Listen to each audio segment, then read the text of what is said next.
Bezrat Hashem, la Gemara dit Chok l'Israël ce matin, Ketubot 110b. Dit la Gemara, Akol ma'alim, ve'en akol motziim.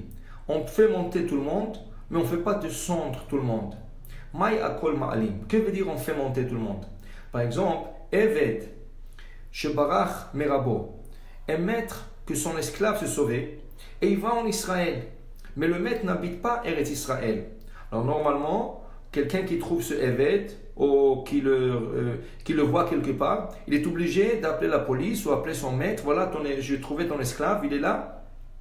Mais si l'esclave s'est sauvé en Israël, En motziim, on ne lui fait pas sortir d'Israël pour lui donner à son maître qui est en dehors d'Israël. L'esclave a le droit de rester en Israël. Celui qui rentre en Israël, on ne le fait pas sortir d'Israël. Ven akol motziim, et on ne le fait pas sortir.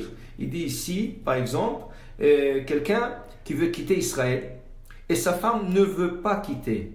Alors dans ce cas, on ne peut pas forcer la femme à suivre son mari. Et si, chas beshalom, ça arrive même à un divorce, c'est la femme qui a raison et c'est la femme qui encaissera tout l'argent qu'il lui a promis dans sa ketouba. La Gemara ajoute, la Gemara dit aussi, Yeshivat Eretz Israël, la meilleure place c'est s'installer à Jérusalem. C'est sûr, c'est pas tout le monde qui a la chance, mais Eretz Israël c'est Kadosh, c'est quelque chose de très saint, mais Yerushalayim encore plus. Akol ma'alim Yerushalayim. Si un couple, le mari, par exemple, on va dire, ils habitent Tel Aviv, Haïfa, Natania, et le mari dit à sa femme, je vais déménager à Jérusalem. Elle lui dit non, mais à Jérusalem, les maisons sont petites, je ne pourrais pas avoir la grande maison comme ici, je ne pourrais pas avoir tout le luxe comme ici. Alors, Akol ma'alim, dans ce cas, c'est le mari qui a raison, et il a le droit de forcer sa femme le suivre pour aller habiter à Jérusalem. Afilu minave hayafe lanave ara, même si lui il habite dans une grande maison et il va déménager dans une petite, il peut forcer sa femme de monter avec lui à Jérusalem.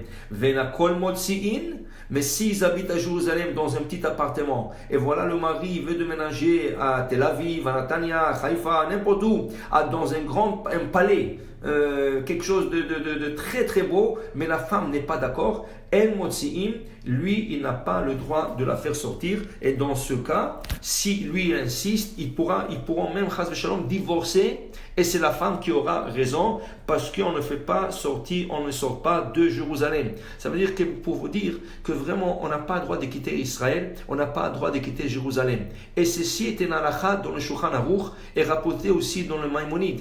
La halakha dit qu'il y a 3 raisons seulement pourquoi quelqu'un qui habite Israël, ou qu'il est né en Israël, ou qu'il a fait la aliyah en Israël, il peut quitter Israël. Une fois que tu es là-bas, tu ne veux pas quitter. Il y a 3 raisons pourquoi on te laissera quitter. La première, pour se marier. Si quelqu'un a besoin de se marier et il cherche, il n'arrive pas à trouver la bonne femme en Israël, on lui propose un bon shidur en dehors d'Israël. Dans ce cas, il pourra quitter Israël pour aller se marier. Ça, c'est une raison qui est valable selon nos chachamim. Une autre raison, pour la parnassa. Quelqu'un qui habite Israël et il n'arrive pas à avoir la parnassa. Et en dehors d'Israël, on lui offre un bon travail avec de bonnes conditions. Ça, c'est une raison que chachamim ont permis pour un homme quitter Israël pour aller trouver sa parnassa.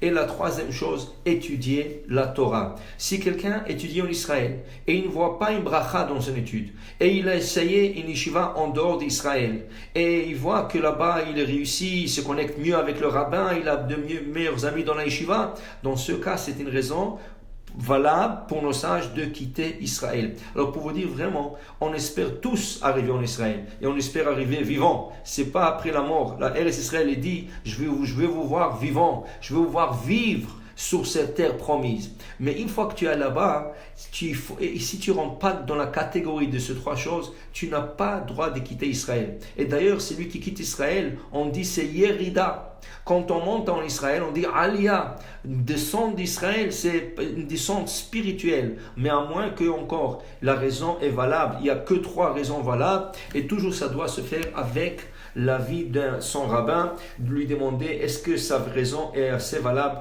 pour aller et quitter Israël. Maintenant il dit ici une femme et un homme qui veulent faire la aliyah, il faut que la femme et l'homme soient d'accord de le faire. Un homme peut vouloir démonter, mais ce serait toujours bien de demander sa femme. Sachez que il faut que l'homme et la femme soient honnêtes. Qui veut dire, dans la halakha, c'est écrit aussi qu'un homme peut dire à sa femme, je ne peux plus vivre avec toi parce que tu ne mets pas une kissouille roche, tu ne te couvres pas la tête, et la halakha exige qu'une femme se couvre la tête. On ne rentre pas dans la question avec le foulard, avec la perruque, ce n'est pas la question. La question est, une femme doit couvrir sa tête. Aussi, la femme ne pourrait pas faire brachot.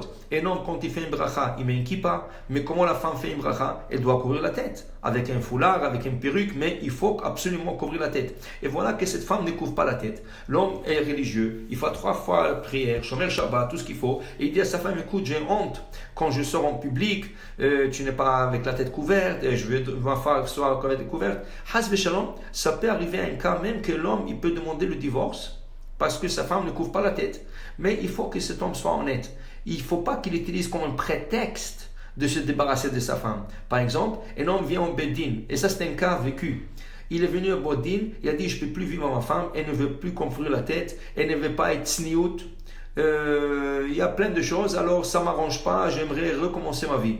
Alors le Dayan, qui l'a connu, lui dit, mais attends une seconde, des fois tu es au travail et sans kippa, c'est vrai? Il dit oui. Il dit, alors comment tu peux exiger à ta femme de couvrir la tête?